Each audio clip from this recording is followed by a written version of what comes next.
Desde la revolución industrial, los océanos han absorbido aproximadamente el 30% del dióxido de carbono emitido por actividades humanas, y esto obviamente tiene consecuencias a nivel ecológico.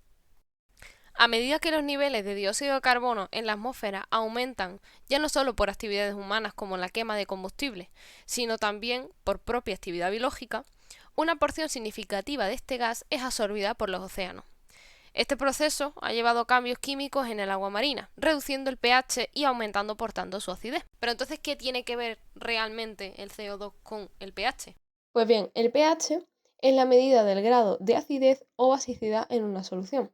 Por ejemplo, un limón se consideraría ácido y un jabón, por ejemplo, básico. Así, la escala de pH va desde el 0 al 14, donde del 0 al 6 se considera ácido, el 7 neutro y del 8 al 14 básico. Vale, pero el pH es una escala logarítmica. ¿Qué quiere decir esto? Pues que entre el pH 8 al 7, es decir, se vuelve más ácido, se aumenta hasta 10 veces la cantidad de protones. Por tanto, en resumidas cuentas, acidificar un medio conlleva aumentar su concentración de protones.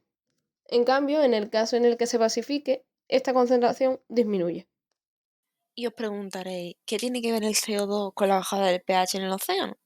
Pues bien, el agua de mar se encuentra en equilibrio con las moléculas del aire y entre ellas está el CO2. El equilibrio general derivado de la reacción entre el dióxido de carbono y el agua se llama equilibrio carbónico-carbonato. Dicha reacción con el CO2 pues tiene repercusión directa con el pH del océano por la liberación o consumo de protones. A mayor concentración de dióxido de carbono, más se desplaza el equilibrio a la derecha y por tanto aumentan los protones en el mar, lo que se traduce en una reducción del pH. Con la revolución industrial, el pH oceánico ha disminuido, pasando de 8,2 a 8,1, es decir, ha pasado a ser más ácido. Pero la industria no es la única implicada en dicha acidificación. Las plantas también tienen efectos sobre el pH del océano.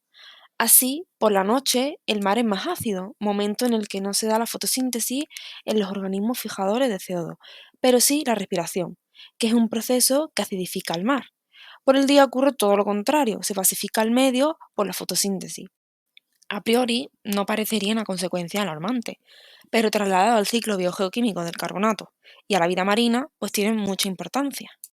Consecuencias de la acidificación oceánica. Organismos marinos como corales y moluscos que se protegen con un exoesqueleto de carbonato cálcico, comúnmente conocido como concha. En un pH demasiado ácido, la concha se disuelve por la reacción con los protones que hay presente en el medio, generando bicarbonato. En resumen, disminuye el carbonato disponible, deforma las conchas formadas y dificulta la disposición del precipitado para formar exoesqueleto. Por ejemplo, se ha visto que los corales del orden Miliporina son más susceptibles a la acidificación. De una forma indirecta, esto afecta a gran parte de la biodiversidad marina, ya que los arrecifes de coral son hábitats de muchos organismos, donde se refugian de depredadores. Algunos tipos de plancton también se ven afectados por la disminución de carbonato cálcico en el agua. En general, en una red trófica, el plancton es el alimento de otros organismos y el fitoplancton es su productor primario por excelencia. Por lo tanto, puede afectar a toda la cadena alimentaria marina por efecto cascada y con ello a la industria pesquera.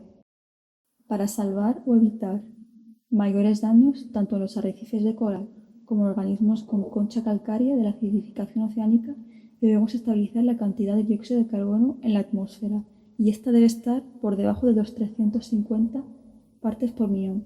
Actualmente estamos a 420. Y de esta forma se evitarán también otras catástrofes climáticas. Es urgente que se den los pasos adecuados para evitar que las emisiones de CO2 desciendan en los próximos 10 años. En general, la acidificación del océano no es algo que pasa desapercibido para nuestros amigos marinos. Tiene implicaciones importantes y consecuencias ambientales que, llegados a un punto, puede ser irreversible.